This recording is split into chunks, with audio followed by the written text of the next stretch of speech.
안녕하세요. 정보가 세상을 바꾼다 인포뱅크입니다. 이번에 전해드릴 내용은 격변의 중국 전기차 시장 생산 중단의 파산까지에 대해서 한번 알아보도록 하겠습니다. 여러분의 구독, 좋아요, 그리고 필요하시면 알람 설정까지 부탁드리겠습니다. 지금 중국 전기차의 실적이 많이 떨어지고 있습니다. 이 때문에 중국 전기차 시장이 혼돈에 빠져 들어가고 있는데요.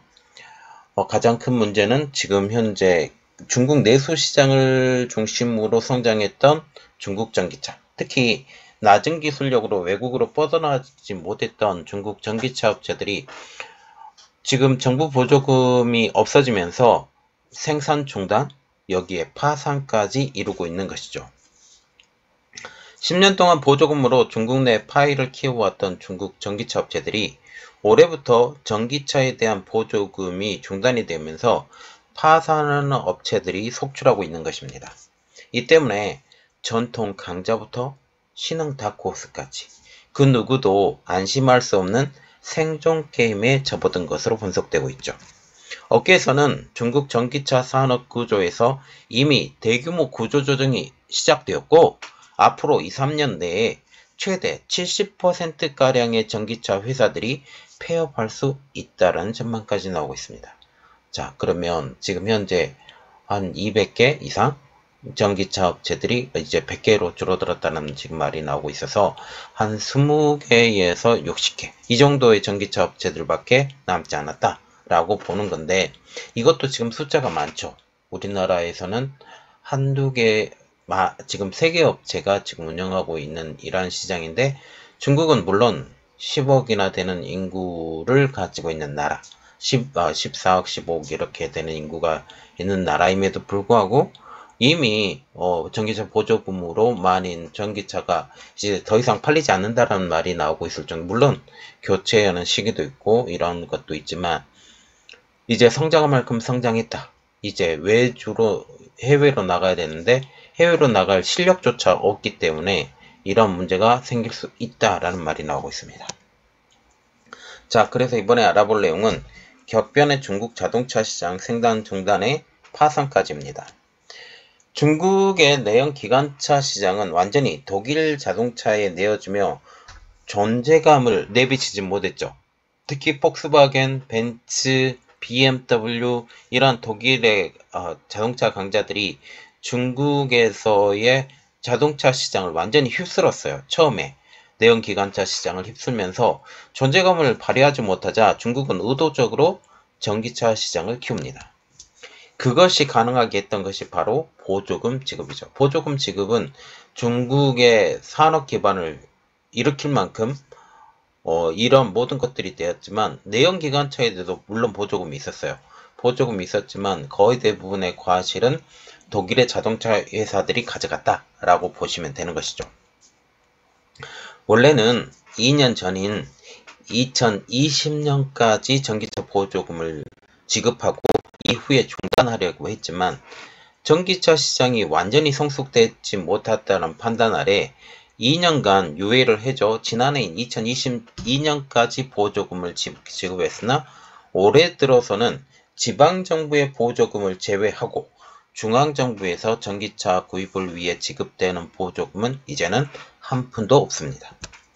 그동안 중국 정부가 지원하는 보조금을 보고 많은 기업들이 전기차 시장에 잇따라 뛰어들었고 중국 정부는 이 전기차 시장에 뛰어드는 이 300여 개나 되는 이 기업들을 중심으로 중국 전기차 시장을 키우려고 했습니다. 근데 서로가 서로를 물어뜯고 서로가 서로를 물어뜯었기 때문에 서로가 이득이 보는 구조가 되지 않았다라는 거죠. 그리고 지금 현재 전기차 시장에서 순수익을 일으키는 기업들은 이제 손에 꼽는다라는 이야기가 나오고 있습니다.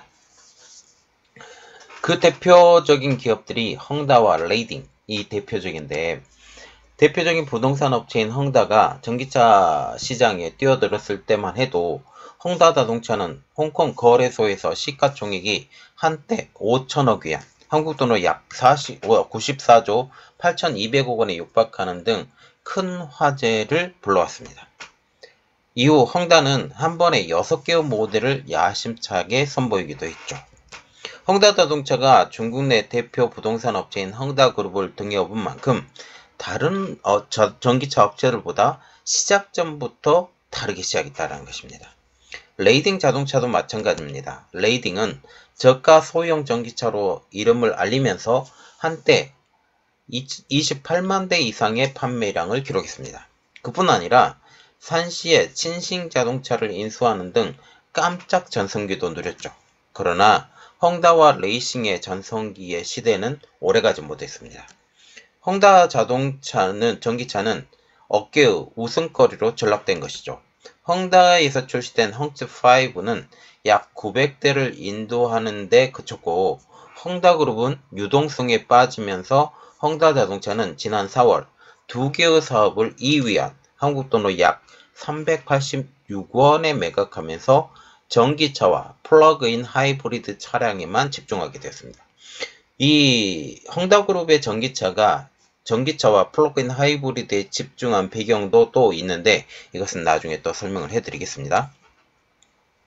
레이딩 자동차의 경우 얼마 전 파산 소식을 전해지며 업계가 충격에 빠졌습니다. 그리고 우리가 정말 알아봐야 되는 것은 운명이 지금 엇갈린 전기차의 신 3대장입니다. 3대장이라고 부르기도 하고 신 3대장이라고 불리기도 하는데 신 3대장으로 명명할게요. 중국 전기차 신 3대장은 웨이 샤오리, 즉 웨이라이, 샤오펑, 리샹입니다. 이들의 운명이 엇갈리고 있는데요. 웨이 샤오리는 코로나 발생 이후 기세가 상당히 꺾였습니다. 웨이라이의 경우 3년 전 위기를 겪은 후 다양한 제품 라인 출시와 중국 전역 배터리 교환사의 확충을 통해 서서히 어둠의 터널을 나오나 싶었지만 그 상황이 녹록지 않습니다. 그 가장 큰 이유는 배터리 교환 방식이라는 거죠. 배터리 교환 방식이라는 것은 이 전기차의 효율을 100% 사용할 수 없다. 이렇게 보시면 되죠. 왜? 이 배터리를 착탈식으로 해야 되기 때문에 유격이 100% 꽉 맞춰서 할 수 없다라는 단점을 지니고 있고, 또한 배터리가 교환할 때 그 배터리의 성능이 최고조에 있는 배터리인지 아니면 성능이 좀 떨어진 배터리인지도 이제 구분할 수 없기 때문이죠. 올해 4월 웨이라이의 월간 인도량은 전월 대비 35.85%가 하락한 6,658대로 집계되며 지난 1년 내 최저점을 기록합니다. 샤오펑도 지난 4월 단 7,079대를 인도에 그치면서 전성기에 크게 미치지 못하고 있는 상황이죠. 반면 리샹은 지난 4월 25,681대를 인도하는 등 호실적을 거두고 있습니다. 이는 동기 대비 6배, 전월 대비 23% 늘어난 것으로 전기차 3대장 가운데 리샹의 독주 체제가 형성되고 있다라는 분석이죠. 신 3대장 중 지금 리샹만 적자에서 플러스로 전환된 상황입니다. 이 샤오펑 아니고요. 리샹입니다.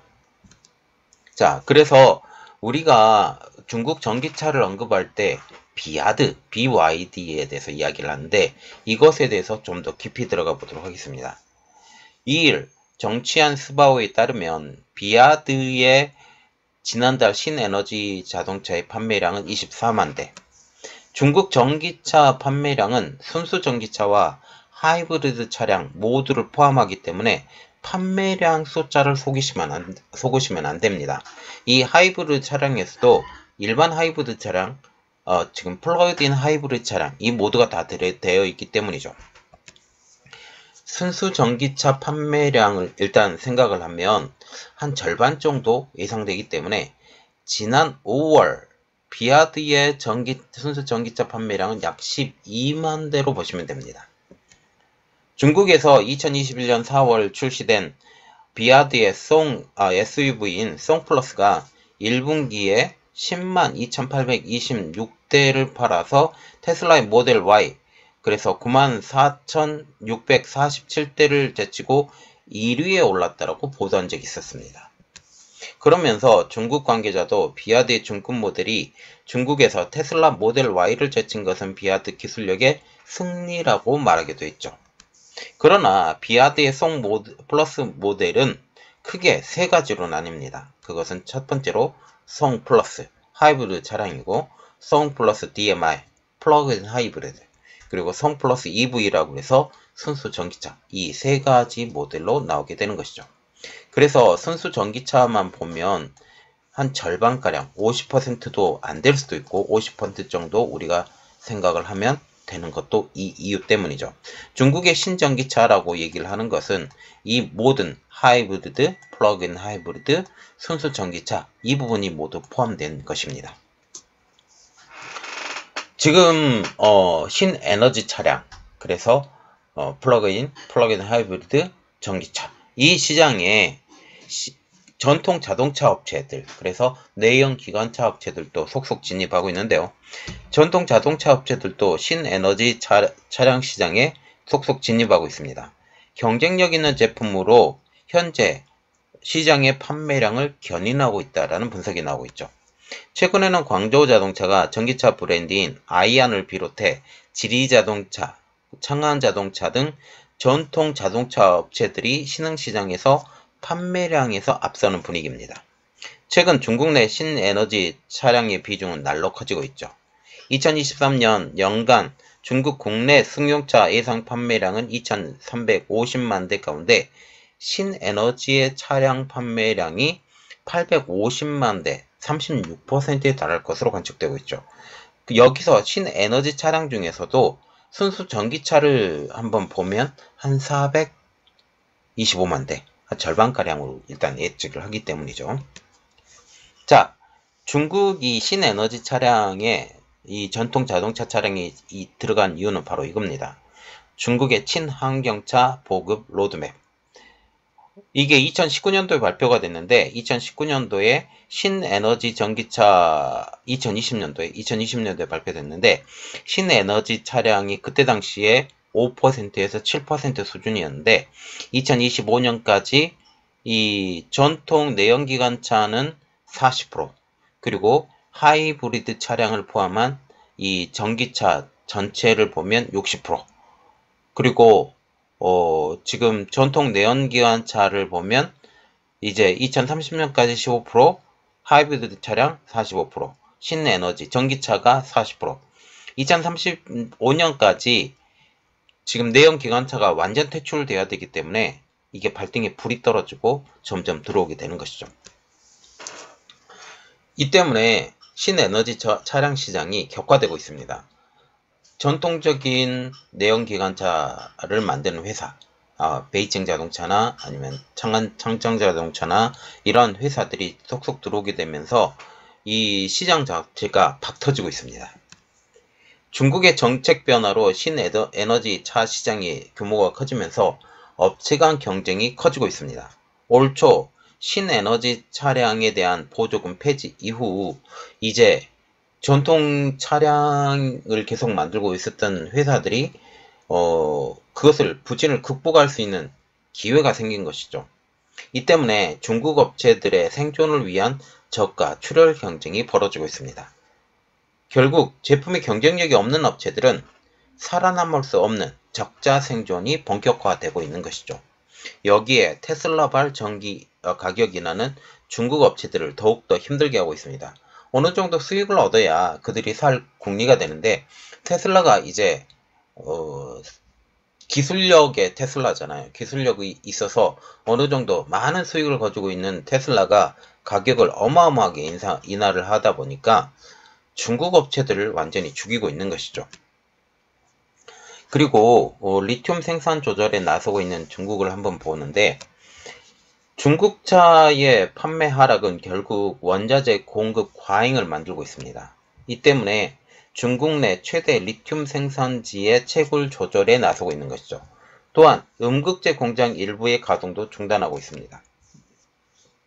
자, 지금 보시면 이렇게 보시면 돼요. 중국 전기차의 업체는 몰락하고 있다.